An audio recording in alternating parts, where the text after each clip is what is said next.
Hello friends, so this year late I got 9 youngsters. You can see that up to that, and I'm showing all them what youngsters. things are. This is called a dandelion. It's called a dandelion. So what I do is I can let them go out, but there's a hawk here. Remember, like 2 weeks ago the hawk got my bird right here, like 5 feet away from here, which is right there. So I don't want to things happen, so I made this. It's a dog cage, and you can see that I put some feed in it for the young fellows. They will eat it and they will enjoy. So far This is called dirt.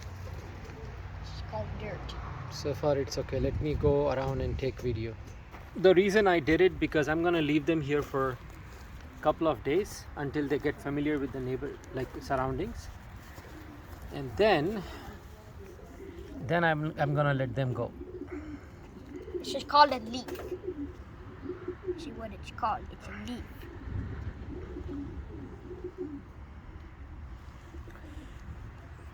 This is called littering. When you see it, call me and then I'll do something.